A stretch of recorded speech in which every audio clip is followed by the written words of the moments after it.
हरे कृष्णा। तर श्रीमद भागवत कथेच्या द्वितीय दिवशी आपल्या सर्व श्रोतावर्गांचं हार्दिक स्वागत।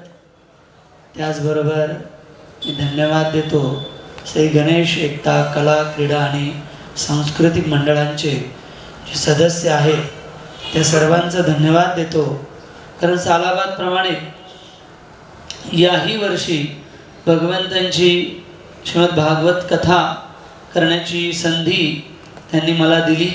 त्याबद्दल त्या सर्व सदस्यांचं देखील मी आभार व्यक्त करतो।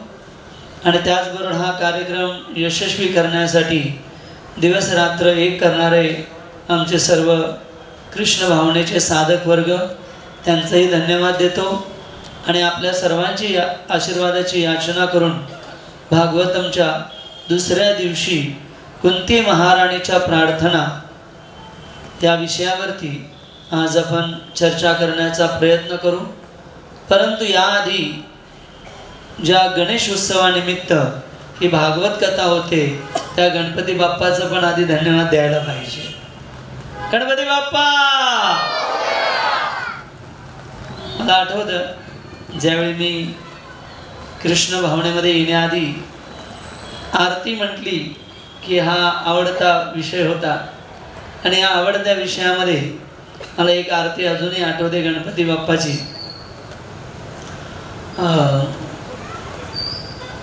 एक दोन तीन चार बाप्पाचा आमच्या जय जयकार, बाप्पा आला रे आला घरोघरी आनंद झाला।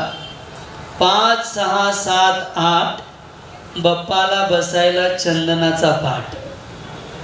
9 10 11 12 बाप्पाच्या गळ्यात मोत्यांच्या माळा। 13 14 15 16 बाप्पाच्या आरतीला होऊया गोळा। बाप्पा आला रे आला घरोघरी आनंद झाला। 17 18 19 20 बाप्पाच्या मुकुटाला मोराचं पीस। आणि 25 50 75 100 बाप्पाचा आमच्या पहिला नंबर। बाप्पा आला रे आला घरोघरी आनंद झाला। तर वास्तविकता गणेश उत्सव साजरा करण्याचं मूलतः कारण हेच आहे, कारण या 11 दिवसामध्ये गणपती बाप्पांनी श्रीमद भागवतम लिहिलेलं आहे व्यासदेवांच्या सांगण्यानुसार। आणि केवळ लिहिलं नाही त्यांनी, कारण व्यासदेवांची अट होती की तुम्ही भागवतम लिहित आहात, न थांबता लिहिणार आहात, परंतु एक गोष्ट लक्षात ठेवा, ज्यावेळी तुम्हाला ते पटेल, तुम्हाला ते वाटेल की हे बरोबर आहे, यात काहीच चूक नाही, त्यावेळीच तुम्ही भागवतम लिहायचं आहे। आणि मग गणपती बाप्पा लिहित असताना गणपती बाप्पाची शाई संपली, आता करायचं काय? आणि मग गणपती बाप्पाने आपला एक दात तोडला आणि त्याने श्रीमद भागवतम लिहायला सुरुवात केलेली आहे। आणि म्हणून गणपती बाप्पाचं एक नाव आहे एकदंत। तर अशा गणपती बाप्पाचा आशीर्वाद घेऊन भागवतमच्या दुसऱ्या दिवशी आपण कुंती महाराणीच्या प्रार्थना याच्यावर चर्चा करणार आहोत। परंतु भागवतम हे भगवंतापेक्षा वेगळं नाही आहे, हे नीट लक्षात घ्यायचंय। या कलियुगामध्ये भगवंत साक्षात अवतीर्ण झालेले आहेत ग्रंथ रूपाने, साहित्यक रूपाने। पादो यदि वै प्रथम द्वितीया तृतीया तूर्ण कथोदयोदर नाभिस्ततापं च एवमषष्ठो भुजातरंगो युगलतथान्यो कंठस्तुरामम नवमो यदीवो मुखारविन्दं दृश्यमं प्रफुल्लम् एकादशो यस्य ललाटपटलं श्रीरोतु द्वादश एवहि भाति पादो यदि वै प्रथम द्वितीया तृतीया तूर्ण कठोदयोदरा. फार सुंदर या श्रीमद भागवतमच्या श्लोकामध्ये वर्णन केले की कशा प्रकारे भगवंताचा अवतार म्हणजे साहित्यिक रूप भागवतम आहे. आणि मग या सुंदर श्लोकामध्ये शुकदेव गोस्वामी वर्णन करतात की पहिले 2 अध्याय किंवा पहिले 2 स्कंद हे भगवंताचे चरण कमल आहेत. त्याचबरोबर 3रा आणि 4था स्कंद हे भगवंताच्या जंगा आहेत. 5वा स्कंद भगवंताची नाभी आहे. 6वा स्कंद हे भगवंताचं वक्षस्थल आहे, छाती आहे. 7वा आणि 8वा स्कंद हे भगवंताच्या 2 भुजा आहेत. 9वा स्कंद हे भगवंताचे कंठ आहेत. 10वा स्कंद भगवंताचं सुंदर प्रसन्न मुख कमल आहे. 11वा स्कंद जो आहे तो भगवंताचं ललाट, भगवंताचं कपाळ आहे. आणि 12वा स्कंद जो आहे तो भगवंताचं तिलक आहे. काही आचार्यांच्या मते 12वा स्कंद जो आहे तो भगवंताचं हास्य आहे.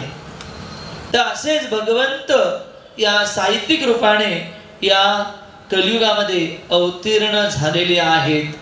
आणि हे लिहिणारे श्रील व्यासदेव यांनी 4 वेद 18 पुराणं लिहिली. कशासाठी? मनुष्याच्या कल्याणासाठी. कारण कलियुगामध्ये लोकांकडे वेळ कमी, आयुष्य कमी, बुद्धी कमी, शुद्धता कमी. आणि मग हे कलियुगामध्ये भगवंतांना कसे प्राप्त करणार? आणि म्हणून त्यांनी जवळजवळ 18 पुराणं लिहिलेली आहेत. या 18 पुराणांचं वर्णन आहे. मार्कंडेय पुराण याच्यामध्ये 9000 श्लोक आहेत. ब्रह्मपुराणामध्ये 10,000 श्लोक आहेत. वामन पुराणामध्ये देखील 10,000 श्लोक आहेत. लिंग पुराणामध्ये 11,000 श्लोक आहे. शिवपुराणामध्ये 10,000 श्लोक आहेत. ब्रह्मांड पुराणात 12,000 श्लोक आहेत. मत्स्य पुराणामध्ये 12,000 श्लोक आहेत. भविष्य पुराणामध्ये 14,500 श्लोक आहेत.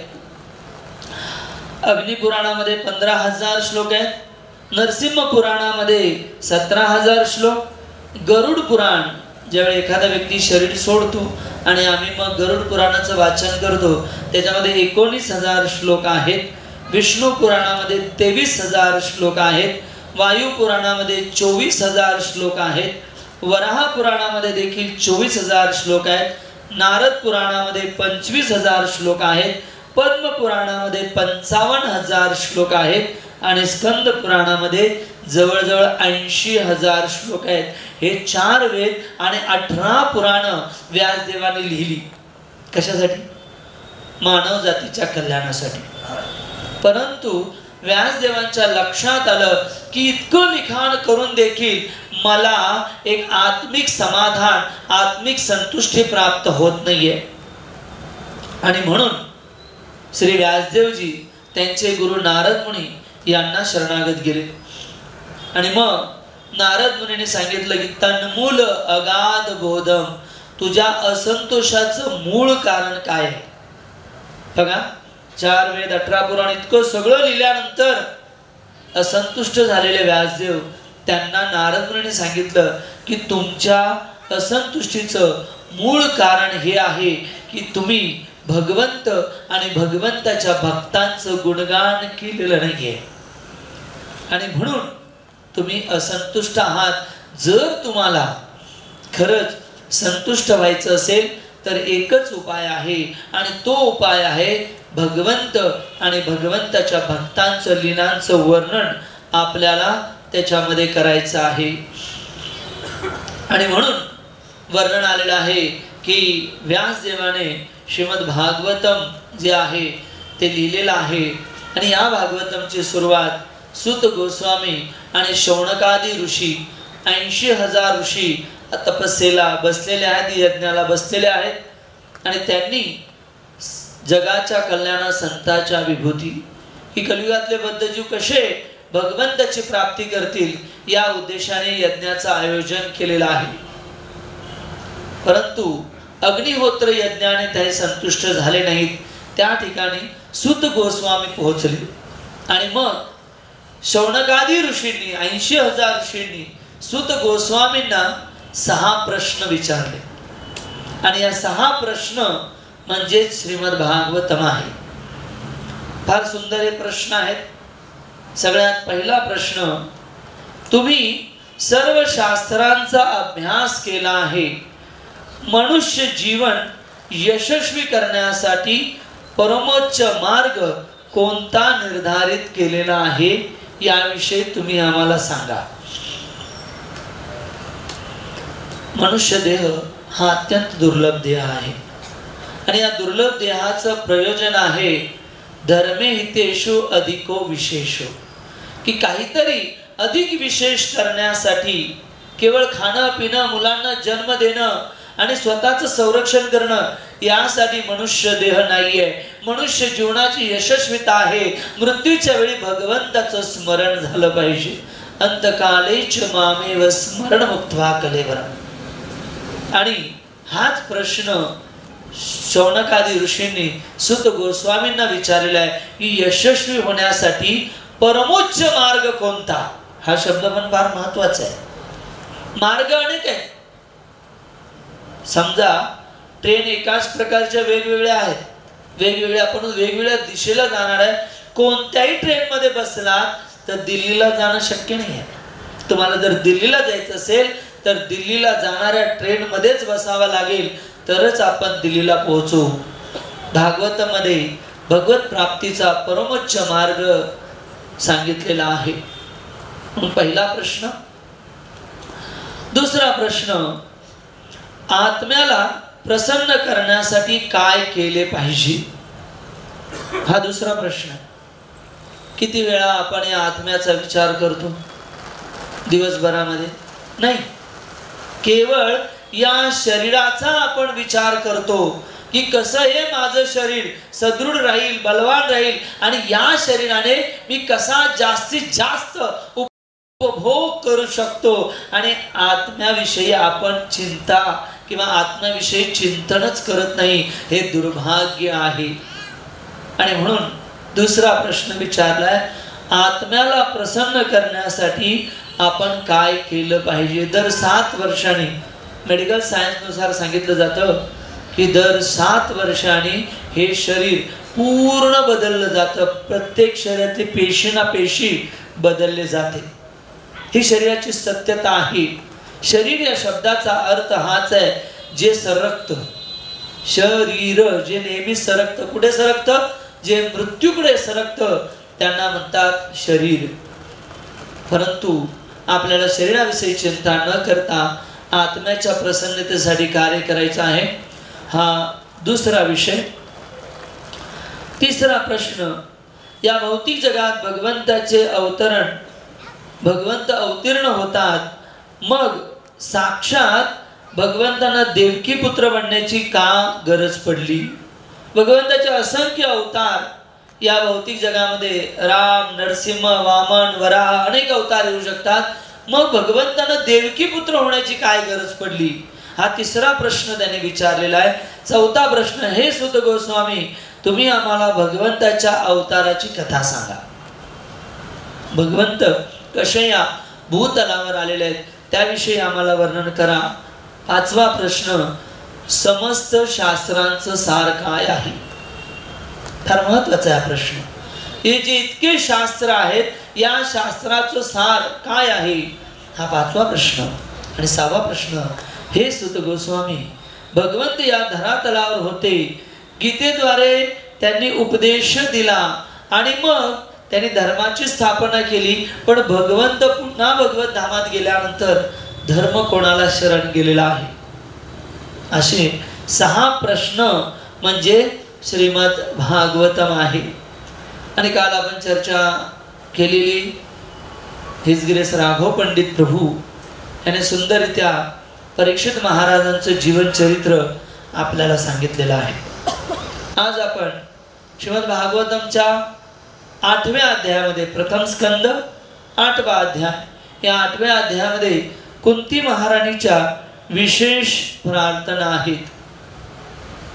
शूरसेन यांचे पुत्र वसुदेव आणि यांची एक कन्या आहे जिचं नाव आहे कुंती।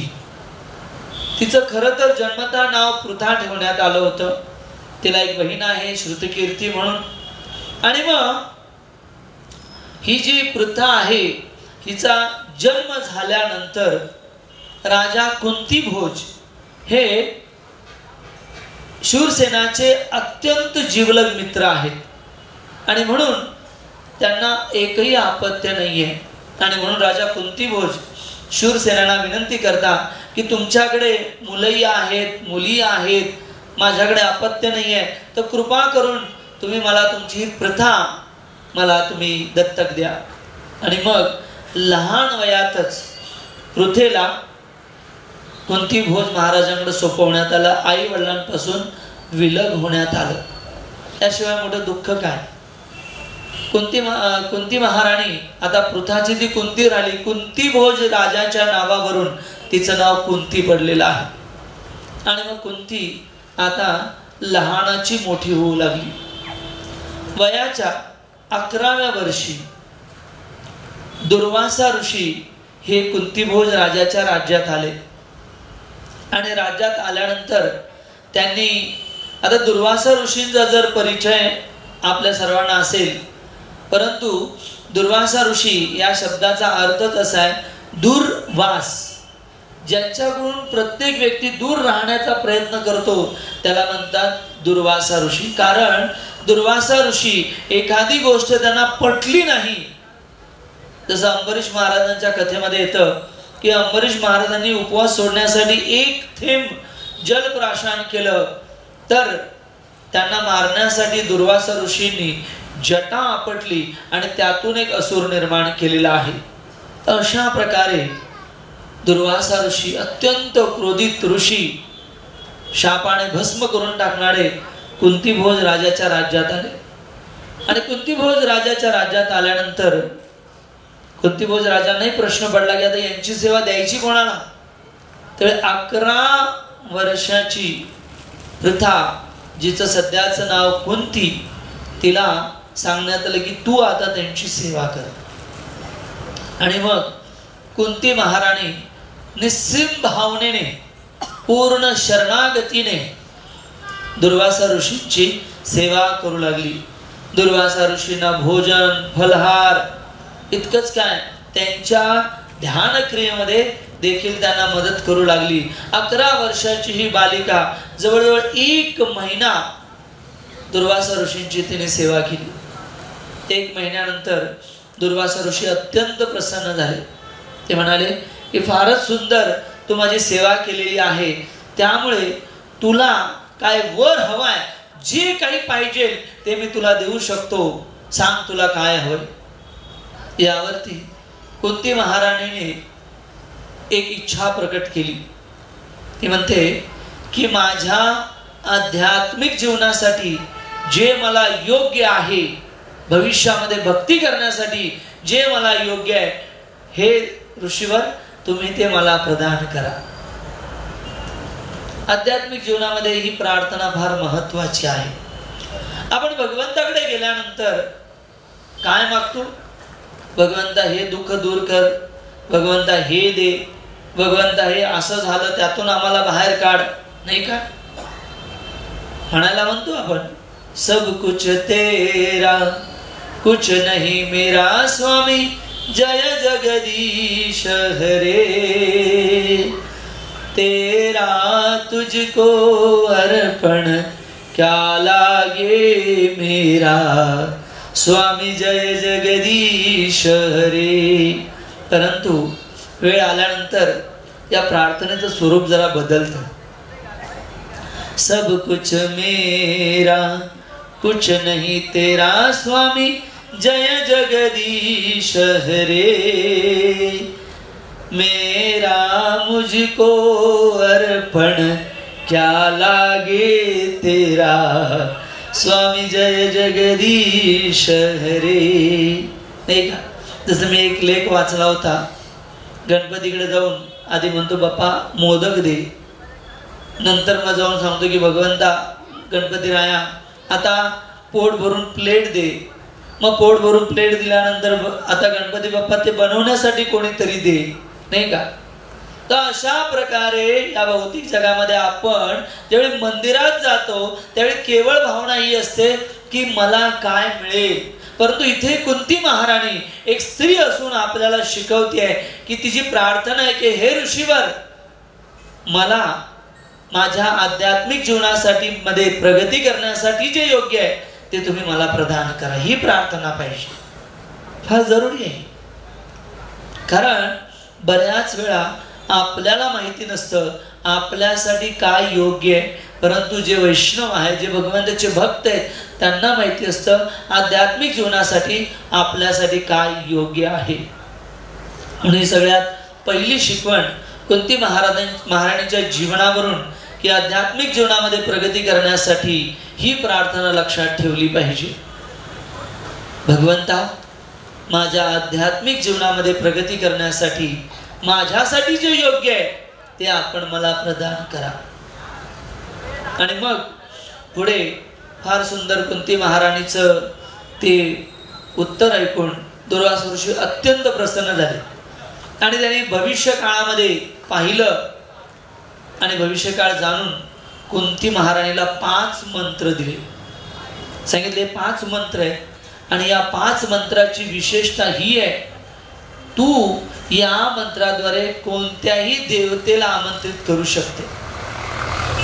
या मंत्राद्वारे तुला ते देवता प्रकट झाल्यानंतर तुला जे हवंय ते फळ ती इच्छा तुझी ते पूर्ण करतील.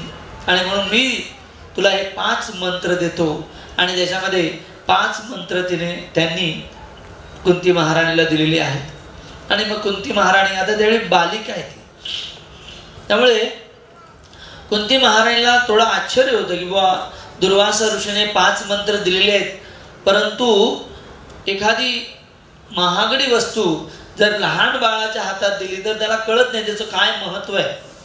त्या प्रकारे इतके मौल्यवान मंत्र कुंती महाराणीला दिले गेले. कुंती महाराणीला कळालं नाही त्याचं महत्व काय. तिने एक कुतूहल म्हणून काहीतरी जाणून घेण्यासाठी तिने काय केलं, प्रथम मंत्र उच्चारण केला आणि सूर्यदेवांना आमंत्रित केलं. सूर्यदेव प्रकटी झाले. ज्यावेळी सूर्यदेव तेज सूर्यदेवाचं तिने पाहिलं त्यावेळी कुंती महाराणी जी आहे ती अत्यंत भांबावून गेली आणि तिने विनम्र भावनेमध्ये सांगितलं की नाही, मी फक्त या मंत्रांची परीक्षा करत होते. कुतूहलतेने मी ते मंत्र बोलण्याचा प्रयत्न केलेला आहे. माझी कोणती इच्छा नाही तुम्ही आले तसे परत जा. परंतु सूर्यदेव तिला म्हणाले नाही, असं करता येत नाही. जर आम्ही आलेलो आहोत तर याचं तुला काहीतरी फळ दिलंच गेलं पाहिजे. आणि म्हणून मी तुला एक पुत्र प्रदान करतो आणि हा पुत्र अत्यंत दानवीर राहील. या पुत्राच्या दिव्य शरीरावरती कवच आणि त्याच्या कानामध्ये दिव्य कुंडल होते आणि याचंच नाव पुढे झालं कर्ण. अधिरथ नावाच्या एका सारथीने त्याचा सांभाळ केला. कारण कुंती महाराणी ज्यावेळी बालक तिच्या हातामध्ये मिळालं त्यावेळी ती विचार करू लागली की अरे हे बालक तर मला मिळालं, परंतु लोक काय म्हणतील. मी तर कौमारिका आहे, अजून माझं विवाही झालेला नाही आहे. आणि लोक कल्याणाच्या निंदेमुळे कुंती महाराणीने त्या बालकाला एका टोपलीमध्ये सोडून दिलेला आहे वाहत्या नदीमध्ये. आणि मग ते बालक अधिरथ नावाच्या एका सारथीला भेटलं. त्याच्या पत्नीचं नाव राधा आणि म्हणून या बालकाचं नाव राधेय असं देखील ठेवण्यात आलं. पुढे यालाच कर्ण देखील असं म्हणण्यात आलं. परंतु या कर्णाची पार्श्वभूमी ही फार वेगळी आहे. आज तो आपल्या प्रवचनाचा विषय नाही आहे, परंतु आता कुंती महाराजांच्या लक्षात आलं की हे किती प्रभावी मंत्र आहेत. तर हे दुसरं दुःख तिच्या जीवनामध्ये, प्रथमतः ती आईवडिलांपासून विलक्त झाली, परंतु दुसरं की आपल्या एका बाळाला तिला सोडून द्यावं लागलं. पहिल्या बालकाला किती मोठी गोष्ट आहे का आईसाठी की आपल्या मुलाचा त्याग करणे. तिने त्याग केला ही दुसरी दुःखद घटना. आणि मग कुंती महाराणी आता स्वयंवर तिचं झालं आणि या स्वयंवरामध्ये तिने महाभारतामध्ये वर्णन आहे पांडुराजांशी विवाह केलेला आहे, कुरुवंशीय. आणि हे पांडुराजा हे अत्यंत दिग्विजयी आहेत, कुरु वंशामध्ये सर्वश्रेष्ठ आहेत आणि हस्तिनापूरचे राजा आहेत. कुंती महाराणीने त्यांच्याशी विवाह केला. आणि मग कुंती महाराणीने पांडुराजा पोहोचले हस्तिनापूरला. ज्यावेळी हस्तिनापूरला पोहोचले त्याच वेळी पांडू महाराजा दिग्विजयी होण्यासाठी निघून गेले. आणि मग पांडुराजा दिग्विजयी होण्यासाठी पूर्ण भारतभर भ्रमण करत असताना मद्र देशाचे राजा त्यांनी युद्धामध्ये हरवलं. आणि पांडूचा हा पराक्रम बघितल्यानंतर त्यांना वाटलं की या योद्ध्याला मला काहीतरी दिलं पाहिजे. आणि म्हणून त्यावेळची सुंदर रूपवती स्त्री जिला माद्री म्हटलं जातं, ती माद्री जी आहे ती पांडुराजांना भेट करण्यात आली. दोघांचा विवाह करण्यात आला. म्हणजे काही दिवसातच कुंती महाराणीला एक सवत आली. सोपी गोष्ट नाही आहे. एखाद्या स्त्री समोर, एका प्रभूजीने एका स्त्रीचं जरी नाव काढलं पत्नी समोर तरी किती भयानक अवस्था होते. इथे जर तिच्या जीवनामध्ये, कुंती महाराणीच्या जीवनामध्ये साक्षात सवत आता तिच्या बरोबर आलेली आहे. आणि मग कुंती आणि माद्री हे दोघंही आता आपलं जीवन व्यतीत करणार. एक दिवशी पांडुराजाला वर्णना इच्छा होते की जंगलामध्ये जाऊन शिकार करण्याची. आणि म्हणून पांडुराजा, कुंती, माद्री सर्वजण शिकारासाठी निघून जातात. शिकारासाठी निघून जात असताना पांडुराजांना वाघाचा आवाज येतो, डरकाळ्या फोडणाऱ्या वाघाचा आवाज येतो. आणि मग पांडुराजा त्या वाघाची शिकार करण्यासाठी धनुष्यबाण घेऊन निघतात. बरेच अंतर चालून गेल्यानंतर त्यांना लक्षात येतं की या झुडपामध्ये जे आहे अंदाज वाघाचा आवाज येतोय. आणि ते झुडपं हलत असताना न काही माहिती घेता ते बाण सोडतात. शब्दभेदी बाण त्याला म्हणतात. आवाजाच्या दिशेने तो बाण जाऊन कार्य करतो आणि आपलं इच्छित जे काही ध्येय आहे ते साध्य करतो. आणि असा शब्दभेदी बाण पांडुराजाने सोडला त्या झुडपांमध्ये. जसा तो बाण त्या झुडपामध्ये गेलेला आहे त्या ठिकाणी कंदन नावाचे ऋषी हरणाच्या रूपामध्ये आणि त्यांची पत्नी हे हरणाच्या रूपामध्ये काम क्रीडा करत होते त्या ठिकाणी. आणि तो जो तीव्र बाण आहे तो दोघांच्याही छातीमध्ये घुसून दोघेही आता मृत्यूपर यातना भोगू लागले होते.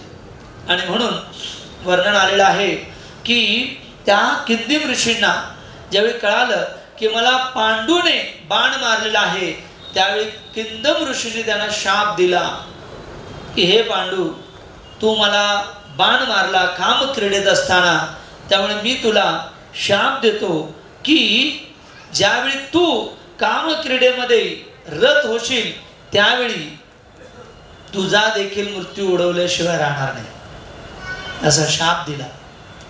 आता किती भयानकता आहे की आपल्या पती बरोबर राहणं परंतु शारीरिक सहवास न मिळणं आणि तेही आयुष्यभरासाठी. हे ज्यावेळी कुंती आणि माद्रीला कळतं त्यावेळी त्या दुःखी होतात, परंतु आपल्या पतीची बाजू किंवा पतीला सोडत नाहीत. आणि मग पांडुराजा देखील विचार करतात की जर माझ्याकडे वेळ कमी आहे तर त्यापेक्षा मी राजमहालामध्ये राहण्यापेक्षा वनामध्ये राहणं मी पसंत करेन. आणि मग पांडू, कुंती आणि माद्री सर्वजण जंगलामध्ये विहार करण्यासाठी जातात. आणि तिथेच त्यावेळी धृतराष्ट्राला राजा म्हणून घोषित करण्यात येतं. आणि पांडुराजा आपल्या पत्न्यांबरोबर राहत असताना एक दुःख त्यांना होत असतं की बाबा मला मुलबाळ नाही. आणि त्यावेळी कुंती महाराणीच्या लक्षात येतं दुर्वासा ऋषीने दिलेले ते 4 वर. पण आध्यात्मिक जीवनामध्ये बऱ्याच वेळा जे आपले आध्यात्मिक गुरु असतात किंवा जे वैष्णव असतात ते आपल्याला मार्गदर्शन करत असतात. जेव्हा ते आपल्याला मार्गदर्शन करत असतात तेव्हा आपल्याला कळत नाही की अरे हे स्थळ कसं काय होईल.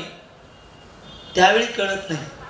परंतु जसजसं आपण साधना भक्तीमध्ये लागतो, जसजसं आपण कृष्ण भावनेमध्ये प्रगती करतो, वेळ आल्यानंतर आपल्याला कळतं की अरे अरे अरे त्यावेळी त्यांनी ती सांगितलेली गोष्ट आज आपल्या आध्यात्मिक जीवनाशी लागू पडत आहे. आणि म्हणून आपण भगवद्गीतेमध्ये सांगितलं तद्विधी प्रणिपातेन परिप्रश्नेन सेवया उपदक्षन्त ते ज्ञान ज्ञानिनं तत्वदर्शनम. गुरुला शरण गेलं पाहिजे, नम्रपणे त्यांना प्रश्न विचारले पाहिजेत, त्यांची सेवा केली पाहिजे. उपदक्षन्ते ते ज्ञाना, आणि मग आपल्याला ते ज्ञान प्रदान करतील. म्हणून आध्यात्मिक छत्रछायेखाली राहणं हे आपण कुंती महाराणीच्या जीवनावरून अजून एक शिक्षा आपल्या जीवनामध्ये घेऊ शकतो. कुंती महाराणीला 11व्या वर्षी ते कळालं नाही, परंतु आता तिला कळालं की दुर्वासा ऋषीने दिलेले मंत्र आज मला उपयोगात येत आहेत. आणि मग तिने पांडुराजांना सांगितलं की असे असे 4 वर मला दिले होते, 4 मंत्र दिलेले आहेत, तर मी पुत्रप्राप्तीसाठी त्या देवी देवतांना आमंत्रित करू का? त्यावेळी पांडुराजा फार आनंदित झाले आणि त्यांनी सांगितलं हो, का नाही. आणि मग त्यावेळी सर्वप्रथम तिने धर्मराज त्यांना आमंत्रित केलं, त्यानंतर वायुदेव, त्यानंतर इंद्रदेव आणि मग अश्विनी कुमार या दोघांना आमंत्रित केलेलं आहे. ज्याच्यामुळे नकुल सहदेव, युधिष्ठिर, भीम, अर्जुन, नकुल आणि सहदेव असे 5 पांडव पांडुराजांच्या अंगणामध्ये खेळू लागले. परंतु नियती ही, प्रकृती ही प्रत्येकाच्या जीवनात कार्य करते. प्रत्येकाच्या जीवनामध्ये जे काही घटना होत असतात त्याच्यामागे एक सगळ्यात महत्त्वाचं मुख्य कारण आहे, ते म्हणजे पूर्वजन्माचे संचित कर्म. कर्म कधी पाठ सोडणार नाहीत आपले, फक्त एकाच वेळी सोडतील, ते म्हणजे ज्यावेळी आपण भगवंताच्या नामाची भगवंताच्या नामाचा आश्रय घेऊ, भगवंताच्या नामाला आपण पूर्णपणे शरणागत होऊ, त्यावेळी नक्कीच आपली कर्माची श्रृंखला संपून जाईल. कुंती महाराणीच्या जीवनामध्ये तो दिवस आला की माद्रीशी कामक्रीडा करत असताना शरीरावरती मोहश होऊन पांडुराजा तिच्या सौंदर्याला बळी पडले आणि कामक्रीडेमध्ये रत होत असताना कंदिम ऋषींनी दिलेल्या शापानुसार त्यांचा मृत्यू ओढवला. बरं, इथेच कुंती महाराणीचं दुःख संपलं का? नाही, इथं दुःख संपलेलं नाही. मग कुंती महाराणी खरं तर नियमानुसार पांडुराजांबरोबर कुंती महाराणी जी आहे ती सती गेली पाहिजे. परंतु माद्रीने तिला विनंती केली की हे व कुंती, 2 गोष्टी. एक, मला मुलांना सांभाळणं कठीण आहे आणि जर मी अशा प्रकारे समाजामध्ये राहिले तर समाज माझ्याकडे वेगळ्या दृष्टीने बघेल, मला ते सहन होणार नाही. आणि दुसरी गोष्ट, ही जे 5 पांडव आहेत, जर तू गेलीस सती तर मी या पांडवांना समानतेने बघू शकणार नाही, माझी भेदवृत्ती राहील. तुझी भेदवृत्ती नाही आहे म्हणून तू सती नको जाऊ, तू राहा. आणि मग कुंती महाराणी जी आहे ती सती न जाता 5 मुलांच्या सेवेमध्ये राहिलेली आहे. पती गेला, तिची सवती गेली, आता आयुष्यभर या मुलांना वाढवणं तर ते इतकं सोपं होतं का? नाही. महाभारतामध्ये वर्णन आहे. मग सर्व ऋषीमुनी कुंतीला आणि 5 पांडवांना घेऊन हस्तिनापूरला आले. तोपर्यंत इकडे हस्तिनापूरमध्ये दुर्योधन, शकुनी यांचंही आगमन झालं होतं. आणि मग 5 पांडव जे आहेत ते ज्यावेळी पोहोचले हस्तिनापूरला, त्यावेळी दुर्योधन आणि शकुनी यांनी त्यांना मारण्याचे अनेक प्रयत्न केले. सगळ्यात पहिली घटना येते, भीमाला विष देऊन मारण्याचा प्रयत्न केला, पोटच्या मुलाला. साधी गोष्ट नाही. परंतु सौभाग्यवश ज्यावेळी विषची खीर भीमाला पाजली, बांधून त्याला ज्यावेळी गंगेमध्ये सोडण्यात आलं, परंतु जसा जसा तो खोल जाऊ लागला, सर्प त्यांना चावू लागले, त्यामुळे त्याचं साप जे विष आहे ते उतरलं. आणि विष उतरल्यामुळे पुन्हा भीम आपल्या ताकदीनिशी जिवंत झाला आणि त्याने त्या सर्पाला मारायला सुरुवात केली। त्यावेळी सर्पराज वासुकी हे राजा होते आणि मग त्यांनी सांगितलं की तुझ्या आईची म्हणजे कुंती महाराणीची जी आई आहे म्हणजे शूरसेनाची जी पत्नी आहे ती आमच्या वंशामधून आलेली आहे आणि म्हणून तू आमचा वंशज लागतो, म्हणून मी तुला एक विशेष अमृत प्रदान करत आहे। आणि मग 8 मडके असलेलं अमृत त्यांनी भीमाला दिलेलं आहे। ते 8 मटके असलेलं अमृत ज्यावेळी भीम पियाला तर प्रत्येक मटक्यामध्ये 1000 हत्तींचं बळ होतं। असे जवळजवळ 10,000 हत्तींचं बळ, कारण जन्मता भीमाला 2000 हत्तींचं बळ होतं। ज्यावेळी कुंती महाराणी भीमाचा जन्म झाला त्यावेळी ती खेळवत असताना एक हत्ती जोरात त्यांनी गर्जना केली। कुंती महाराणी घाबरली आणि भीम एका मोठ्या शिळेवरती आदळला। काय झालं? भीम खेळत होते, शिळा दुबंगली होती। तर 2000 हत्तींचं बळ हे भीमामध्ये होतं आणि 8 मडके पिळाल्यामुळे 10,000 हत्तींचं बळ त्याच्या शरीरात झालेलं आहे। आणि मग भीम पुन्हा हस्तिनापूरला आलेले आहे। तिकडे सगळीकडे शोधाशोध सुरू आहे। ज्यावेळी कुंतीला कळालं की माझ्या मुलाला शकुनी आणि दुर्योधनाने विष देऊन मारण्याचा प्रयत्न केलेला आहे, त्यावेळी तिने आक्रोश नाही केला। त्यावेळी तिने सांगितलं भीमाला की ही गोष्ट तुम्ही कुठे बोलू नका। का? कारण जर ही गोष्ट कळाली गांधारीला आणि धृतराष्ट्राला तर त्यांना दुःख होईल आणि दुसरी गोष्ट म्हणजे भीम शकुनी हे त्यांचे कायमचे शत्रू बनतील। म्हणून त्यांना ही गोष्ट कोणालाही माहिती होऊ देऊ नये असं पहिली घटना भीमाला विष देण्याची घडली। श्रीमद भागवतम मध्ये ज्यावेळी कुंती महाराणीच्या प्रार्थना सुरू होतील, आज आपण तिथपर्यंत पोहोचू की नाही माहिती नाही, परंतु त्या प्रार्थनेमध्ये कुंती या सगळ्या घटनांचं वर्णन करते की माझ्या जीवनामध्ये ज्या ज्यावेळी दुःख आलं, फार महत्वाची प्रार्थना आहे ती, म्हणते की देवकीच्या जीवनामध्ये दुःख आलं आणि माझ्या जीवनामध्ये दुःख आलं, परंतु मी फार सौभाग्यशाली आहे। का? जसं देवकीची 6 मुलं मारली गेली कंसाद्वारे, परंतु भगवंत तिथे पोहोचले नाही। परंतु आपण पाहतो की कुंती महाराणीच्या जीवनामध्ये इतके समस्या आल्या, भीमाला विष देण्यात आलं, वारणामध्ये जाळून मारण्याचा प्रयत्न केला, त्यानंतर इंद्रप्रस्थ आणि हस्तिनापूर वेगळं करण्यात आलं। इंद्रप्रस्थ इतकं सुंदर बनवल्यानंतर दूत क्रीडेमध्ये कपटाने शकुनीने पांडवांना हरवलं। छोट्या घटना नाही, पर यापेक्षाही महत्वाची घटना म्हणजे आपल्या सुनेचा द्रौपदीचं वस्त्रहरण सगळ्या भर सभेमध्ये केलं जातंय। हे अनेक दुःख कुंती महाराणीला बघावं लागले, परंतु कुंती महाराणी म्हणते की देवकी सौभाग्यशाली नाही आहे, पण मी सौभाग्यशाली आहे। का? कारण प्रत्येक दुःखामध्ये भगवंत मला मदत करत होते। भगवंता तुम्ही मला मदत करत होता आणि म्हणून ते दुःख सहज त्याला झेलणं किंवा त्या दुःखातून सहज बाहेर पडणं हे अत्यंत सोपं होतं। का? कारण तुम्ही दरवेळी मला मदत करण्यासाठी येत होता। तर अशा अनेक प्रकारचे दुःख वारणावत मध्ये त्यांना जाळून मारण्याचा प्रयत्न करण्यात आलेला, कुंती सही 5 पांडवांना। परंतु वर्णन आलेलं आहे की कुंती महाराणी ज्यावेळी सगळेजण वारणावत मध्ये जातात त्यावेळी विदुरजी युधिष्ठिर महाराजांना एक गोष्ट सांगतात।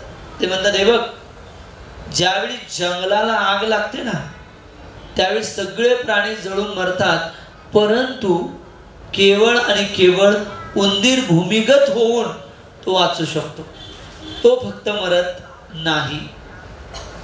तर युधिष्ठिर महाराजांना हा प्रश्न नेहमी सतावतो की काय सांगायचं होतं विदुरांना। आणि ज्यावेळी ते वारणावत येतात, वारणावत मध्ये आणि आल्यानंतर तिथे जो गंधक आणि कापूर याचा दुर्गंध ज्यावेळी त्यांना येतो त्यावेळी त्यांना कळतं की हा सगळा जो महल बनवलेला आहे याचं काहीतरी वेगळं प्रयोजन आहे.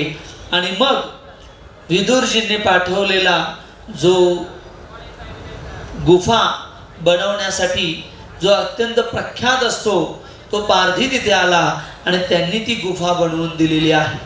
त्या गुफेतून हे 5 पांडव कुंती महाराणीसह सहज बाहेर पडलेले आहेत. किती मोठं दुःख आहे. स्वतःला जाळून मारण्याचा हा प्रयत्न कुंती महाराणीला स्वतःच्या डोळ्यांनी पाहावा लागला.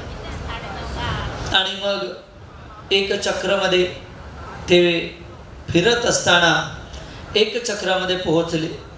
एक चक्रामध्ये पोहोचल्यानंतर तिथे ज्या ब्राह्मणाच्या घरी आश्रयाला राहत होते त्या ठिकाणी ते जे ब्राह्मण होते त्या राज्यामध्ये एक बकासूर नावाचा राक्षस होता. आणि या बकासूर राक्षसाला राजाने सांगितलं होतं की तू येऊन आमच्या राज्यामध्ये उद्यम करायचा नाही.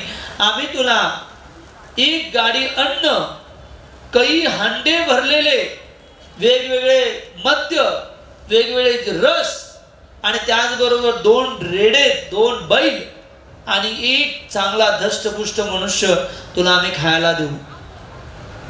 आणि ही वेळ आज कुंती महाराणी आणि पांडव जिथे राहत होते त्यांच्यावर आली होती. सगळेजण आक्रोश करत होते. आक्रोश यासाठी होता की जाईल कोण.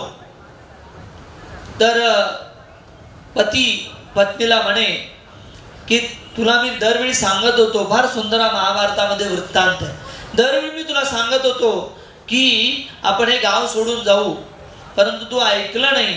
आज आपल्यावरती पाळी आलेली आहे, पण काही चिंता नाही, माझ्यापेक्षाही तू मुलांची चांगल्या प्रकारे काळजी घेतेस, माझ्या मातापितांची तू काळजी घेतेस, म्हणून तू थांब.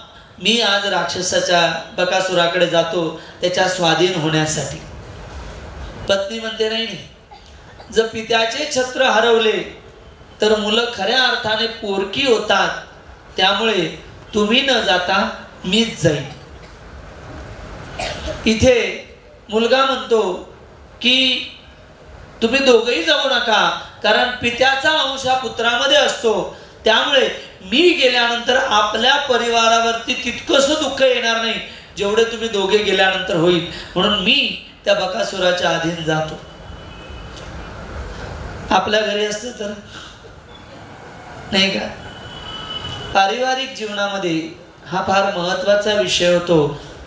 संसार म्हणजे त्याग, संसार म्हणजे समर्पण, संसार म्हणजे माझ्या कार्यातून मी माझ्या समोर जी व्यक्ती आहे, मग ती पत्नी असेल, पती असेल, मुलं असेल, सासू सासरे असतील, आई वडील असेल, मी माझ्या कार्यातून त्यांना कशा प्रकारे आनंद देऊ हे महाभारत आपल्याला शिकवतं. परंतु इथे प्रत्येकाचा उद्देश काय असतो की कशा प्रकारे मी आनंदी होईल, मला आनंद कसा मिळेल, ही प्रत्येकाची चेतना असते. आणि म्हणून आज जर कोर्टामध्ये गेला तर सगळ्यात जास्त केसेस आहेत डिवोर्सचे, तलाक. 1 महिना झालाय, 15 दिवस झाले, 2 महिने झालेत, काही केसेस असे आहेत की 2 दिवसात मुलगी माहेरी. हरी बोल. का? कारण प्रत्येकाचा केंद्रबिंदू झालेला आहे माझ्या मागण्या पूर्ण झाल्या पाहिजे. तसं एका ठिकाणी मी वाचलं की 7 अक्षरी पगार पाहिजे, 7 अंकी पगार पाहिजे, 3-2 BHK पुणे मुंबईमध्ये पाहिजे, 4 व्हीलर कार पाहिजे, आणि आई वडीलही पाहिजे, सासू सासरे पाहिजेत, पण कुठे फोटोमध्ये, रिअल लाईफ मध्ये नाही. हे दुर्भाग्य. का? कारण प्रत्येकाचा केंद्रबिंदू स्वतः कसे आनंद. महाभारत शिकवतो. तर महाभारत इथे शिकवत नाही. कुंती महाराणीची भावना फार सुंदर आहे. कुंती महाराणी त्या ब्राह्मणाकडे जाते आणि कुंती महाराणी म्हणते, बा तुमच्या परिवारावर संकट आलेलं आहे, परंतु आम्ही इथे गेले 2-3 दिवस राहत आहोत, तर आमची अशी इच्छा आहे आणि माझी इच्छा आहे की माझी 5 मुलं आहेत, त्या 5 मुलांमध्ये एक धष्टपुष्ट आहे भीम, तर मी ते नाव घेत नाही कारण गुप्त रूपाने राहत असतात, मी माझ्या मुलाला पाठवते. त्यावेळी ब्राह्मणी सांगते तुम्ही तर अतिथी आहात. त्यावेळी कुंती महाराणी सांगते की ज्या घरावर संकट असेल त्यावेळी त्या संकटामध्ये सहाय्य करणं हे खरे नातेवाईक, हे खरे मित्र. संकटाच्या वेळी पळून जाणं किंवा संकटाच्या वेळी तोंड न दाखवणं याला नातेवाईक किंवा याला मित्र म्हणत नाहीत. मित्र त्याला म्हणतात की ज्यावेळी संकटाच्या वेळी मदत करतील. आणि म्हणून आज हे तुमच्या परिवार नाही तर आमच्याही परिवारावर संकट आहे असं समजून मी 5 मुलांपैकी एका मुलाला पाठवतो. तुम्ही जाण्याची आवश्यकता नाही. किती मोठं धैर्य आहे नाही का? आणि मग महाभारतामध्ये आपल्या सगळ्यांना माहिती आहे की भीम जातात. आता भीमाचं खाणं काही कमी नव्हतं. सगळ्यांचे जे काही भोजन आहे त्या भोजनामध्ये 2 भाग केले जायचे. 5 भाग जे आहेत त्यामध्ये अर्ध्यातले 5 भाग कुंती आणि हे 4 पांडव खायचे आणि उरलेला अर्धा भाग इतका भीमाला एकट्याला मिळायचा. बऱ्याच दिवसापासून भीम उपाशी होता. तिथे जाता जाताच तो सुरू केले गाडीमधले भोजन जे काही होतं ते. आणि तिथे पोहोचल्यानंतर गाडीतलं भोजन करू लागला. बैल सोडून दिले आणि जे काही ज्यूस होते, रस होते ते पिऊ लागला. इकडे बकासूर सुगंधाने आला परंतु भीमाने त्याला हरी बोल पूर्ण भोजन तर खाल्लं परंतु बकासुराला मारूनही टाकलेला आहे. आणि मग तत्क्षणी दुसऱ्या दिवशी सकाळी उठल्याबरोबर सगळेजण कुंती आणि 5 पांडव पसार झालेले आहेत. तर अशा प्रकारे अनेक घटना आहेत. द्रौपदीचं वस्त्रहरण आहे सगळ्यात भयानक घटना. जिथून कुंती महाराणी या प्रार्थना सुरू करते. फार सुंदर सुंदर प्रार्थना आहेत. त्याआधी एक महत्वाची घटना, महाभारताचं युद्ध झालेलं आहे. युधिष्ठिर महाराज राजा झालेले आहेत आणि आता महाभारतामध्ये युद्ध फक्त एक युद्ध उरलेलं आहे, तो आहे अश्वत्थामा. अश्वत्थामा काय करतो? 5वी पांडवांना मारण्याच्या नादामध्ये 5वी पांडवांच्या मुलांना मारून टाकतो. जेव्हा द्रौपदीला हे कळतं त्यावेळी द्रौपदी अत्यंत क्रोधित होते आणि सांगते की अश्वत्थामा ज्याने माझ्या मुलाला मारलेला आहे त्याच्या मस्तकावर उभं राहून मला स्नान करायचं आहे. हे भीम आणि हे अर्जुना, कृपा करून तुम्ही ज्याने माझ्या मुलांचा वध केलेला आहे त्यांना हजर करा. आणि मग कृष्ण, अर्जुन आणि भीम हे अश्वत्थामाच्या मागे जातात. जसे अश्वत्थामाच्या मागे जातात अश्वत्थामाला कळतं की आता हे 5ही हे अर्जुन आणि भीम हे मला मारल्याशिवाय राहणार नाहीत. आणि म्हणून अश्वत्थामा गुरु द्रोणाचार्याने त्याच्या वडिलांनी दिलेलं ब्रह्मास्त्र फेकून मारतो जेणेकरून या पांडवांचा सर्वनाश होईल. परंतु राखे कृष्ण मारे कृष्ण राखे के. जर भगवंताने ठरवलेलं आहे की वाचवायचं तर कोणी मारू शकत नाही. पण जर भगवंताने ठरवलं की याला मारायचं तर कोणी वाचू शकत नाही. आणि जर वाचवायचं तर कोणी मारू शकत नाही. तिकडे अश्वत्थामाने सोडलेलं ब्रह्मास्त्र, अर्जुनानेही ब्रह्मास्त्र सोडलं. परंतु भगवंताने आणि काही आचार्यांच्या मध्ये व्यास महर्षी तिथे आले आणि त्यांनी दोघांनाही अस्त्र परत घ्यायला सांगितले. कारण जर त्या दोघे अस्त्रांचा जर टक्कर झाली असती तर या ब्रह्मांडाचा विनाश झाला असता. आणि म्हणून दोघांनी आपली ब्रह्मास्त्र परत घेण्यासाठी अर्जुनाने घेतलं परंतु अश्वत्थामाला घेता आलं नाही. का? कारण अश्वत्थामाचा इंद्रियांवर नियंत्रण नव्हतं. आणि मग अश्वत्थामाने कुनीतीने ते ब्रह्मास्त्राची दिशा बदलली आणि पांडवांचा शेवटचा वंशज जो अभिमन्यूचा पुत्र महाराज परीक्षित ज्या गर्भामध्ये होते त्या गर्भावरती हे अश्वत्थामाने ब्रह्मास्त्र सोडलेलं आहे. ज्यावेळी उत्तराने पाहिलं की एक तेजपुंज अस्त्र माझ्या दिशेने येत आहे त्यावेळी तिने पाही पाही योगिनाम, हे भगवंता कृपा करून बघा माझ्या गर्भाच्या दिशेने एक भयंकर अग्नी येत आहे, कृपया मला याच्यातून बाहेर काढा, माझ्या गर्भाचं रक्षण करा. आणि त्यावेळी भगवंत अंगुलिष्ठ मात्र अंगठ्याच्या साईज मध्ये भगवंत गर्भामध्ये गेले आणि गर्भामध्ये जाऊन भगवंतांनी शंख चक्र गदा पद्म धारण केलेलं होतं. त्यांनी परीक्षित महाराजांचं रक्षण केलेलं आहे. फार सुंदर. इथे एक टीका मी ऐकली की भगवंत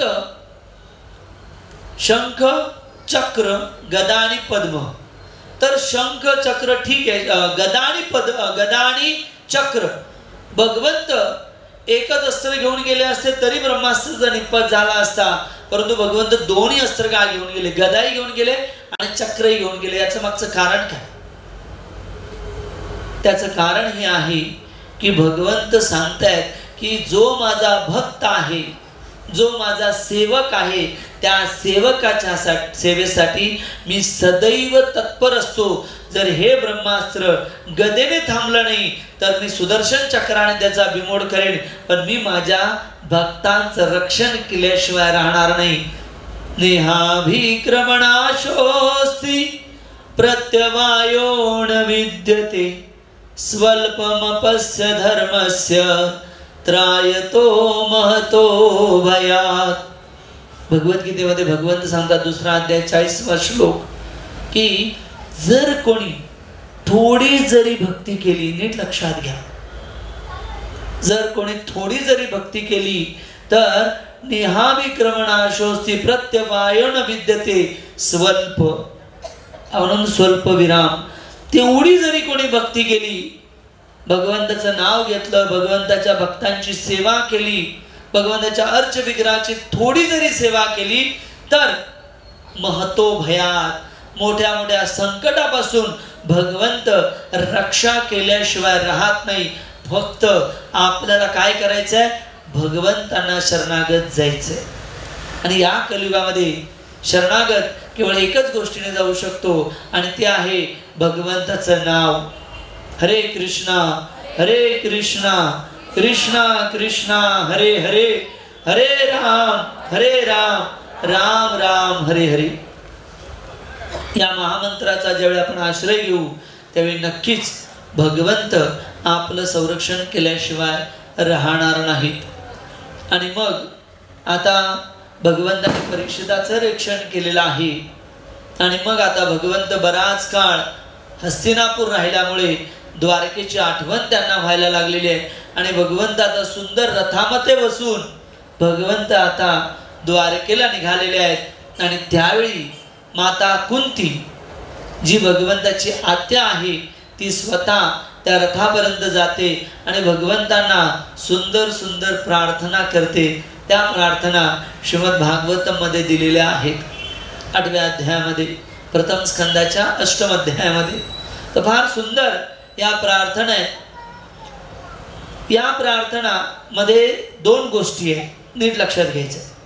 सगळ्यात पहिलं ज्ञान आहे, कारण भगवंत हे कोणी साधारण व्यक्ती नाही. त्या भगवंतांना समजण्यासाठी आपल्यामध्ये काहीतरी योग्यता हवी.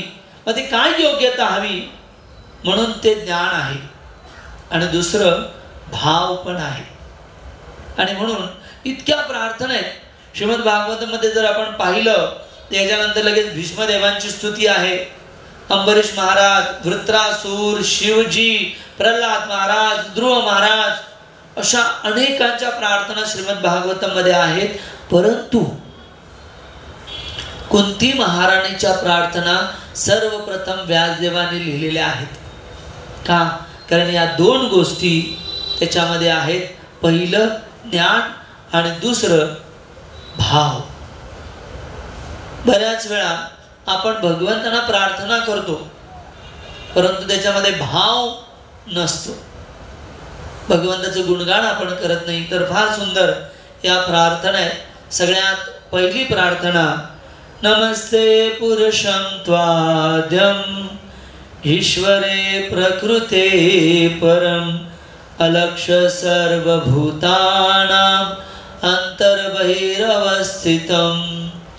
फार सुंदर प्रार्थना आहे.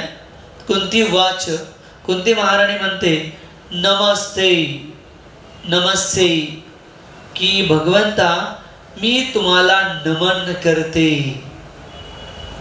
या शब्दाचा फार महत्वपूर्ण अर्थ आहे.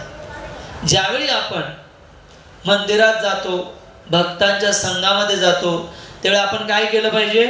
नमन केलं पाहिजे. भगवंताच्या वेळी दर्शनासाठी जातो, प्रथमतः आपण नमन केलं पाहिजे. हे प्रणामामध्ये फार मोठी शक्ती आहे. श्रीमद भागवतामध्ये ज्यावेळी पूर्ण 18,000 श्लोक संपायला येतात त्यावेळी शुकदेव गोस्वामी एक फार सुंदर श्लोक म्हणतात. ते म्हणतात, नाम संकीर्तनम यस्य सर्व पाप प्रणाशनम, की जो कोणी नामाचा आश्रय घेतो, जो कोणी नामाला शरण जातो, जो कोणी नामाला नमन करतो, त्याला काय होतं? सर्व पाप प्रणाशनम. म्हणजे नमन केल्याचा फायदा हा आहे की आपल्या जीवनामध्ये आपण जे पाप कर्म केलेले आहे ते नष्ट होऊ शकतात. परंतु त्यासाठी काय केलं पाहिजे? आपण नमन केलं पाहिजे. फार जरुरी आहे. जसं श्रीमद भागवतामध्ये गोपींच्या प्रार्थना आहे. या प्रार्थनांमध्ये गोपी म्हणतात, प्रणत देहिनाम पापकर्षणम, की हे भगवंता आम्ही तुम्हाला प्रणाम करतो, नमन करतो. का? कारण तुमच्यात ती शक्ती आहे ज्याच्यामुळे तुम्ही सर्व जीवांचे पाप नाश करू शकता आणि म्हणून आम्ही तुम्हाला प्रणाम करत आहे. भगवद्गीतेमध्ये भगवंताने सांगितलेलं, सर्व धर्मान् परित्यज्य मामेकं शरणं व्रज अहं त्वां सर्व पापेभ्यो मोक्षयिष्यामि मा शुच. सर्व धर्माचा त्याग करून तुम्ही मला शरणागत या, मी तुम्हाला सर्व पापातून मुक्त करेन. म्हणून ज्यांनी ज्यांनी भगवंतांना नमन केलेलं आहे त्यांच्यावर भगवंताने विशेष कृपा केलेली आहे. आणि इतकंच नव्हे, ज्यांनी ज्यांनी पूर्ण शरणागतीने नमन केलेलं आहे तो व्यक्ती या जन्म मृत्यूच्या बंधनातून नक्कीच सुटल्याशिवाय राहणार नाही. श्रीमद भागवतामध्ये अजामिल कथा आहे, आपण बघू शेवटच्या 6व्या दिवशी की 7व्या दिवशी. तर अजामिल कथेमध्ये ज्यावेळी यमराज आणि यमदूतांचा संवाद आहे, तर यमदूत विचारतात की हे यमराजजी, तुम्ही आम्हाला सांगा की आम्ही या पृथ्वी तलावावरून कोणाला आणायचंय. त्यावेळी यमराजजी फार सुंदर श्लोक सांगतात. ते म्हणतात, जीवान भक्ती भगवत गुणनामधेय चेतस्न स्मरती तत चरणारविंद कृष्णाय नमती. इथे नमन आलेलं आहे बघा. कृष्णाय नमती शिर एकदापि. या लोकांना माझ्याकडे घेऊन या. कोणत्या लोकांना? जीवान भक्ती, ज्यांची जीवा भगवंताचं नामस्मरण करत नाही. हरे कृष्णा हरे कृष्णा कृष्णा कृष्णा हरे हरे, हरे राम राम राम हरे हरे. आवाज कमी आला. नंतर प्रसाद आहे ना, आहे की नाही? आहे. मग आवाज कसा आला पाहिजे? हरे कृष्णा कृष्णा कृष्णा हरे हरे, हरे राम राम राम हरे हरे. एकदा एक राजा, त्याला एक मोठा यज्ञ करायचा असतो आणि अभिषेक यज्ञ करायचा असतो. तर त्या यज्ञासाठी भरपूर दूध लागणार असतं. मग तो गावामध्ये दवंडी पिटवतो की प्रत्येकाने फक्त 1 लिटर दूध राजमहालासमोर ठेवलेल्या पिंपामध्ये टाकायचं आहे आणि ते दूध भगवंताच्या अभिषेकासाठी यज्ञासाठी आम्ही वापरू. झालं असं की दुसऱ्या दिवशी सगळे प्रजाने दूध टाकलं. आता ते दूध किती आलंय हे बघण्यासाठी मंत्री आणि राजा त्या पिंपाभोवती फिरू लागले. तर बघितलं की काही पिंपांमध्ये तर नुसतं पाणीच आहे, काही पिंपांमध्ये नुसतं पाणी आहे. राजाने मंत्र्याला विचारले, असं कसं? आपण तर दूध मागितलं होतं, पाणी कसं झालं? तर काही लोक विचार करत होते, सगळेच जर दूध घालणार आहेत तर आपण 1 लिटर पाणी घातलं तर चुकतं कुठे, नाही का? तसंच बाकीचे बोलतात, आपण नाही बोललं तर काय परिणाम होतो का? बाकीचे हरिनाम म्हणतायत, आपण नाही म्हटलं तर काही बिघडणार नाही अशी वृत्ती न ठेवता, कारण चराचरामध्ये कणाकणामध्ये भगवंत आहेत आणि ते भगवंत पाहत आहेत की आपण कुठल्या उद्देशाने कुठल्या भावनेने भगवंतांना पुकारतो की नाही. आणि म्हणून सर्वांनी पुन्हा एकदा भगवंताचं द क्राईंग मूड प्रभुपाद लिहितात की ज्या प्रकारे लहान बालक ज्यावेळी ते आईपासून हरवतं त्यावेळी ते कसं आक्रोश करतं, त्या भावनेमध्ये आपण भगवंताचं नामस्मरण केलं पाहिजे. हरे कृष्णा कृष्णा कृष्णा हरे हरे, हरे राम राम राम हरे हरे. तर अशा भावनेमध्ये आपण जप केला पाहिजे. जीवान भक्ती भगवत गुणनामधेय. जी जीवा भगवंताचं नाम गुण लीला याचं वर्णन करत नाही, त्याचबरोबर चेतस न स्मरती तत चरणारविंद. ज्यांच्या चेतनेमध्ये भगवंताचं स्मरण होत नाही आणि कृष्णाय न नमती शिर एकदापि, ज्याचं मस्तक भगवंतासमोर एकदा तरी झुकत नाही, एकदाही झुकलेलं नाही आहे, अशा जीवांना तुम्ही माझ्याकडे घेऊन येऊ शकता. हे ब्रह्माजी हे यमराजजी सांगतायत यमदूतांना. शास्त्रामध्ये वर्णन आहे की जर एखाद्याने भगवंतांना नमन केलं तर त्याचं फळ काय मिळतं, तर त्या व्यक्तीला 10 अश्वमेध यज्ञ करण्याचं फळ प्राप्त होतं. ज्यावेळी तो भगवंतांना एक प्रणाम करतो. इतकंच फळ प्राप्त होतं का? नाही. 10 अश्वमेध यज्ञ केल्यानंतर तो जीवात्मा जन्म मृत्यूच्या चक्रातून बाहेर पडू शकत नाही. परंतु जर एकदा भगवंतांना पूर्ण शरणागतीने जर त्याने नमन केलं तर तो जीवात्मा जन्म मृत्यूच्या चक्रातून सुटल्याशिवाय राहणार नाही. हे आहे एकदा नमन करण्याचा लाभ. रामायणामध्ये ही एक फार सुंदर कथा आहे. ज्यावेळी विभीषण रावणाला संदेश देतो, माहिती देतो आणि रावणाला समजवतो की हे रावण, तू सीतेला सोडून दे आणि रामाची शरणागत हो. परंतु रावण असत संघामुळे विभीषणावरती अत्याचार करतो, विभीषणाला लंकेमधून हाकलून लावतो. आणि मग विभीषण काही मंत्र्यासोबत राम जिथे आहेत त्यांच्या वानर सेनेबरोबर तिथे ते येतात. ज्यावेळी ते वायुमार्गाने येत असतात, आकाश मार्गातून येत असतात, त्यावेळी सगळी वानर सेना त्यांना बघते. आणि मग सगळेजण रामाला जाऊन सांगतात की विभीषण आकाश मार्गाने येतो आहे, त्याला आपण काय करू, बंदी करू. कारण कसाही झाला तर तो रावणाचा भाऊ आहे, त्यामुळे आपण त्याला बंदी करू आणि युद्ध झाल्यानंतर बघू. ज्यावेळी विभीषण येतात आणि पहिली गोष्ट ते काय करतात, प्रणाम करतात. भगवंतांना प्रणाम करतात, त्यांच्या मस्तकात त्यांच्या चरणावरती आपलं मस्तक ठेवतात. ज्यावेळी विभीषण प्रणाम करतात त्यावेळी भगवंत मुखातून म्हणतात, हे लंकेश आपलं स्वागत आहे. बघा, तर ज्यावेळी भगवंत लंकेश म्हणतात त्यावेळी बरेच जण विचार करतात की समजा आता भगवंताने तर सांगितलं, भगवंत एक वचनी आहे, आता विभीषणाला लंकेश म्हटलं आणि उद्या जर रावण म्हटलं की मला युद्ध करायचं नाही, मी शरणागत आलो, तर मग भगवंताचं वाक्य खोटं होईल ना. तर मग भगवंत म्हणतात, चिंता करू नका, रावणाला मी लंकेचाच राजा बनवेन आणि विभीषणाला मी अयोध्येचा राजा बनवेन. पण परत अजून एक जण म्हणतात की ठीक आहे, भरत 14 वर्ष राज्य करणार, उद्या भरत म्हणाला मला राज्य करायचं आहे, तर त्यावेळी भगवंत म्हणतात, चिंता नाही, रावणाला मी लंकेचा राजा करेन, भरताला अयोध्येचा राजा करेन आणि विभीषणाला मी अयोध्येचा राजा करेन आणि भरताला मी वैकुंठाचं राज्य देईन आणि या तिघांचा दास बनून मी सेवा करेन. कशामुळे? नमन केल्यामुळे.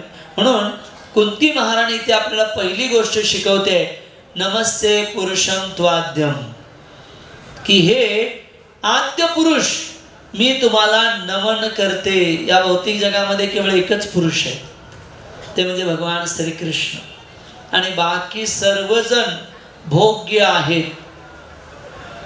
प्रत्येक जण हा भगवंतासाठी सेवित बनलेला आहे. सेव्य आहोत आपण भगवंताची सेवा केली पाहिजे. त्यामुळे परमपुरुष भगवंत आहेत आणि इतकंच नव्हे अलक्ष सर्व भूताना. कुंती महाराणी सांगते की भगवंता अलक्ष तुम्ही सर्व जीवांसाठी अलक्ष आहात. तुम्ही साधारणतः प्राप्त करणं तुम्हाला अत्यंत कठीण आहे. अंतर्बहिरवस्थितम तुम्ही प्रत्येक कणाकणामध्ये आहात आणि प्रत्येक जीवाच्या आतमध्ये देखील आपण आहात. आणि म्हणून फार जरुरी आहे भगवंता की मी तुम्हाला नमन करत आहे. मग भगवंत जे आहेत ते म्हणतात की ठीक आहे, मी मान्य आहे की मी अलक्ष आहे, मी कोणाला प्राप्त होणार नाही. का बरं मी प्राप्त होऊ शकत नाही? का मी अलक्ष का आहे? भगवंत अलक्ष का आहे जीवासाठी? कुंती महाराणी इथे हे महत्वाचं सांगते. इसकी जीवाला भगवंत का प्राप्त होणार नाही? दुसऱ्या श्लोकामध्ये सांगते, माया जवनिका छन्नम अदोक्षजम अव्ययम न लक्षते मुडा दृशा नटो नाट्य धरो यथा. ही एक सुंदर प्रार्थना आहे. ती म्हणते की भगवंता तुम्ही अलक्ष का आहात? इतक्या सहजासहजी आपण का प्राप्त होणार नाही? कारण जीवात्मा इंद्रिय तृप्तीमध्ये इतका व्यस्त झालेला आहे, त्याच्या समोर मायेचा पडदा पडलेला आहे. माया जवनिका छन्नम. जसं भगवंत आपल्यापासून 2 फुटावर आहे, जास्त लांब नाही आहे, 2 फुटावर आहेत. पण जर भगवंताच्या आपल्यामध्ये जर एखादा पडदा असेल तर आपल्याला भगवंत दिसतील का? नाही दिसणार. का नाही दिसणार? कारण तो पडदामध्ये आहे. त्याच प्रकारे जीव आणि भगवंत, आत्मा आणि परमात्मा काही लांब नाही आहे, आपल्या जवळच आहे. प्रत्येक कणाकणामध्ये भगवंत आहेत. मग का आपण त्या भगवंतांना जाणू शकत नाही? का भगवंतांना आपण अलक्ष आहेत आपल्यासाठी भगवंत? कारण मायेचा पडदा आपल्या त्याच्यामध्ये आहे. मायेने भगवद्गीतेमध्ये भगवंत सांगतात, दैवी हे श्री गुणमयी मम माया दुरतया मामेव य प्रपद्यन्ते माया मेताम तरंती ते. हे जे भौतिक जगत आहे ना, हे मायेद्वारा आरक्षलेलं आहे. मायेद्वारा ह्याच्यावर नियंत्रण केलं जातं. जसं जेल रोडला जेल आहे ना, हे की नाही, त्या जेलमध्ये सगळे कैदी असतात आणि जेलर जो आहे मुख्य आहे, त्याच्या आज्ञेनुसार ते जेल चालत असतं. त्याच प्रकारे हे भौतिक जगत देखील जेल आहे आणि याचं जेलर आहे मायादेवी. ते आपल्याने भगवंताच्या मध्ये पडदा ठेवते, असं जाळं आपल्यावर ते टाकते. त्या जाळ्यामुळे आपण केवळ अहम ममेती, मी आणि माझं, जो जीवात्मा केवळ मी आणि माझं याच्यामध्ये गुंतलेला आहे, त्या जीवात्म्याला भगवंत अलक्ष आहे. त्या जीवात्म्याला भगवंत इतक्या सहजासहजी प्राप्त होणं शक्य नाही. शक्य नाहीये, इतक्या सहजासहजी नाही होऊ शकत. आणि म्हणून कुंती महाराणी पुन्हा सांगते की मग हा मायेचा पडदा दूर कसा होऊ शकतो? कारण मायेचा पडदा दूर केल्याशिवाय भगवंतांचे सुंदर रूप किंवा भगवंतांना आपण शरणागत होऊ शकत नाही. त्यावेळी ती म्हणते की भगवंता अदोक्षजम अव्ययम, की जो जीवात्मा तुम्हाला शरण येतो पूर्णपणे, तो जीवात्मा मायेच्या या भवसागरातून सुटू शकतो. गीतेमध्ये सांगितले, दैवी अशी गुणमयी मम माया दुरतया. भगवंता इतकीच ही माया शक्ती बलवान आहे. मग दैवी अशी गुणमयी मम माया दुरतया मामेव य प्रपद्यन्ते. जो जीव भगवंतांना शरण जातो त्याच्या जीवनातला मायेचा जो पडदा आहे तो दूर होऊन जातो आणि तो भगवंतांना जसंच्या तसं पाहू शकतो, भगवंताचं जसंच्या तसं चिंतन करू शकतो. परंतु हे चिंतन कधी होणार नाही? जोपर्यंत आपण मायेच्या आवरणाखाली आहोत. आणि म्हणून मायेच्या आवरणातून बाहेर येण्यासाठी साधा सरळ उपाय आहे. भगवंतांना शरण जाणे, भगवंताच्या भक्तांच्या सत्संगामध्ये पोहोचणे, हा सगळ्यात उपाय आहे. शास्त्रामध्ये दिलेले नाहं तिष्ठन्ते वैकुंठे योगी जन हृदयेषु यत्र गायन्ति मद्भक्ता तत्र तिष्ठामि नारदा. ती हे नारद म्हणे मी कुठे आहे? नाहं तिष्ठन्ते वैकुंठे, मी वैकुंठात नाही आहे. योगी जन हृदयेषु, जिथे माझे योगी ध्यान करतात माझ्यावरती त्यांच्या हृदयात आहे, तिथे पण नाही. मग कुठे आहे? यत्र गायन्ति मद्भक्ता, जिथे माझे सगळे भक्त एकत्र येऊन कीर्तन करतात, हरे कृष्णा हरे कृष्णा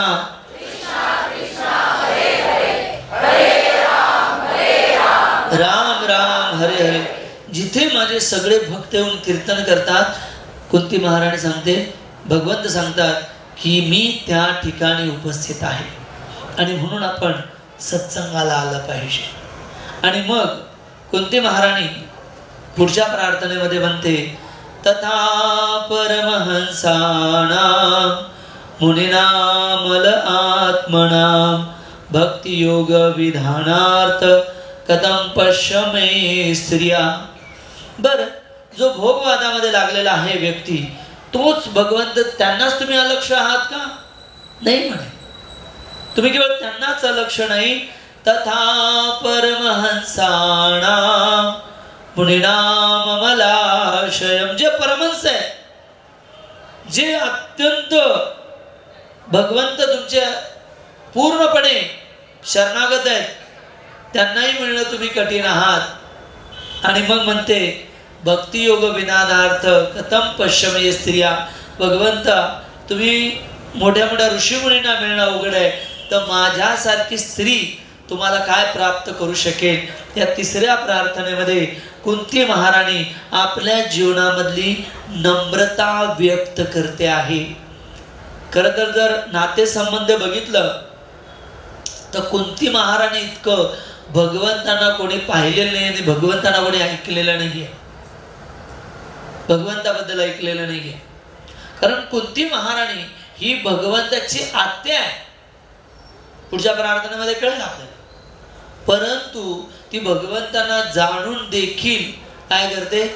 नम्रता. आध्यात्मिक जीवनामध्ये आपल्याला प्रगती जर करायची असेल तर नम्रता हे फार मोठं साधन आहे.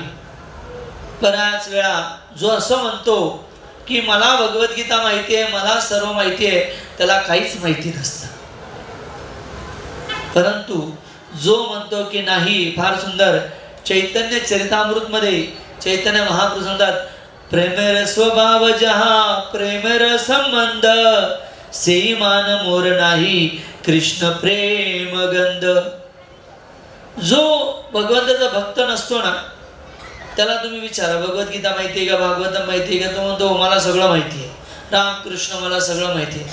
परंतु चैतन्य चरितामृत मध्ये वर्णन आहे, सेई मान मोर नाही कृष्ण प्रेमगंध. जो खरा भक्त असतो ना, तो म्हणतो की खरंच माझ्या जीवनामध्ये भक्तीचा गंधच नाहीये, मी इतक्या तीव्रतेने भक्तीच करत नाहीये. आणि आपल्या हृदयामधले तो दोष शोधत असतो. भक्तिविनोद ठाकूरांच्या प्रार्थना आहेत, गोपीनाथ मम निवेदन शुनो. हे गोपीनाथ, माझ्या निवेदन ऐका. सदा काम रत, मी सदा कामामध्ये रत आहे, भोग इच्छामध्ये अडकलेलो आहोत. ही नम्रता आहे. म्हणून आध्यात्मिक जीवनामध्ये तो साधक प्रगती करतो जो भक्तीमध्ये पाठी राहतो, पण तीव्रता तेवढीच असते. फार गरजेचं आहे. भक्तीची सुरुवात नम्रता आहे, भक्तीचा मध्य नम्रता आहे आणि भक्तीचा शेवट देखील नम्रताच आहे, दुसरं काहीच नाही. म्हणून आध्यात्मिक जीवनामध्ये प्रगती करण्यासाठी कुंती महाराणी तिच्या प्रार्थना सगळ्यात पहिल्या आहेत भागवतम मध्ये. तरी ती काय म्हणते? कथम पश्यमे ही स्त्रिया. भगवंता, मोठे मोठे मुनी तुम्हाला जाणू शकत नाहीत, तर माझ्यासारखी स्त्री तुम्हाला काय जाणणार, अबला काय जाणणार. ज्ञान आणि भाव देखील आहे. आणि मग कुंती महाराणी फार सुंदर एक प्रार्थना करते, कृष्णाय वासुदेवाय देवकी नंदनाय च नंदगोपकुमाराय गोविंदाय नमो नमः. फार सुंदर प्रार्थना आहे. भगवंताच्या दरवाजामध्ये गेल्यानंतर बऱ्याच वेळा आपण दनादन आपल्या मागण्या करतो. मला हे पाहिजे, मला ते पाहिजे, देही देही देही देही देही. परंतु कुंती महाराणी ते शिकवते, भगवंताच्या दरवाजावरती गेल्यानंतर सगळ्यात पहिलं भगवंताचं धन्यवाद दिलं पाहिजे. आपण आपल्याला जे मिळालंय त्याच्याबद्दल किती वेळा भगवंतांना धन्यवाद दिलेला आहे. आपल्या जीवनात जे नाहीये त्याच्यासाठी आपण भगवंताकडे किती साखळं घालतो. परंतु जे दिलेलं आहे ना, भगवंताने इतके श्वास दिले फ्री ऑफ कॉस्ट.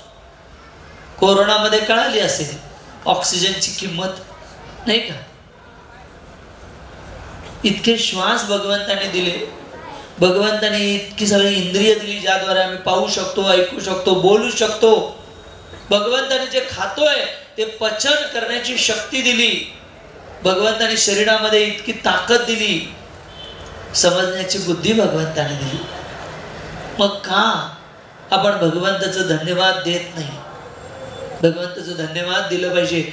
कुंती महाराणी सांगते, कृष्णाय वासुदेवाय देवकी नंदन. हे भगवंता, तुम्ही किती उपकार केलेत आमच्यावरती, की तुम्ही वसुदेवाचे म्हणजे माझ्या भावाचे पुत्र म्हणून अवतरण्यात झाला. गोलोक वृंदावनमध्ये धामामध्ये तुम्ही तुमच्या सेवेमध्ये, तुम्ही तुमच्या लीलांमध्ये मग्न असता. परंतु तरी देखील बद्ध जीवांच्या उद्धारासाठी आपण इथे वसुदेवाचे पुत्र म्हणून येता. आणि त्याचबरोबर देवकी नंदनायच, आपण देवकीचे नंद म्हणून या भौतिक जगामध्ये अवतीर्ण होता. नंद गोप कुमाराय गोविंदाय नमो नमः. भगवंता, तुमची महानता काय? इतकी महानता आहे की नंद गोप कुमाराय, की आपण वृंदावनमध्ये व्रजमध्ये नंद आणि गोप बालकांना काय करता? आनंद देता. गोविंद हा शब्द देखील म्हटलेला आहे. म्हणजेच भगवंता, आपण केवळ ग्वाल बालक नंद यशोदा देवकी यांना नाही, तर आपण गायींना देखील आनंद देता. आणि म्हणून गोविंद नाव हे धारण केलेलं आहे. भगवंता, आपण किती महान आहात. याला म्हणतात उपकार, याला म्हणतात कृतज्ञता. खरंच आपण भगवंतासमोर गेल्यानंतर किती वेळा भगवंतांना धन्यवाद देतो, भगवंतांना दोष मात्र देतो. मला हे नाही दिलं, मला ते नाही दिलं, माझं असंच केलं, माझं तसंच केलं. अरे मग भगवंताने जे दिलंय त्याच्याबद्दल तर धन्यवाद दे. आणि म्हणून कुंती महाराणी या प्रार्थनेद्वारे आपल्याला ही शिकवते. आणि मग कुंती महाराणी याच्या प्रवचनाच्या शेवटच्या टप्प्यात कुंती महाराणी एक सुंदर प्रार्थना करते. नमो पंकजनाभाय नमो पंकजमालिनी नमो पंकज नेत्राय नमस्ते पंकज आंग्रई. भगवंताच्या सुंदर सुंदर अवयांचं ती वर्णन करते. हे भगवंता, या भौतिक जगामध्ये सगळ्यात सुंदर काय असतं? पद्म. पद्म म्हणजे कमळ. आणि या कमळाची तुलना भगवंताच्या प्रत्येक दिव्य अंगाशी केली जाते. नमो पंकज नाभाय. भगवंता, तुमचं नाभी कमळ जे आहे ते कमळाप्रमाणे सुंदर आहे. नमो पंकज मालिनी. आपल्या गळ्यामध्ये जी कमळांची माळा आहे ती अत्यंत सुंदर आहे. नमो पंकज नेत्राय. हे भगवंता, आपले नेत्र देखील कमळापर्यंत अत्यंत सुंदर आहेत. खरं तर कमळापेक्षाही सुंदर आहे, परंतु या भौतिक जगामध्ये कमळापेक्षा काही सुंदर नाही आहे. म्हणून त्याची उपमा कुंती महाराणी देते. आणि नमस्ते पंकज आंग्रई, म्हणजे हे भगवंता, तुमचे चरण कमळ देखील इतके सुकुमार आहेत, कमळाप्रमाणे ते अत्यंत सुंदर आहेत. आणि मग पुढे अनेक प्रार्थना आहेत, परंतु या प्रार्थनेमध्ये कुंती महाराणी पुढची प्रार्थना सांगते की भगवंता, ज्याची आपण मगाशी चर्चा केली की हे भगवंता, देवकीचे 6 पुत्र आपण मारले गेले त्यावेळी आपण तिथे मदतीला नव्हता, परंतु ज्यावेळी माझ्या जीवनामध्ये इतकी संकट आली, भीमाला विष देण्यात आलं, त्याचबरोबर लाक्षागृहामध्ये जाळण्याचा प्रयत्न केला, कपटाने दूध क्रीडेमध्ये हरवलं, द्रौपदीचं वस्त्रहरण झालेलं आहे, सगळी धनसंपत्ती लुटून गेलेली आहे, त्यावेळी तुम्ही वेळोवेळी मला मदत केलेली आहे आणि त्यामुळे मी तुमचं धन शतशत ऋणी आहे, अशी कुंती महाराणी प्रार्थना करत आहे. आणि म्हणून आध्यात्मिक जीवनामध्ये प्रगती करण्यासाठी प्रार्थनेची आवश्यकता अत्यंत आहे.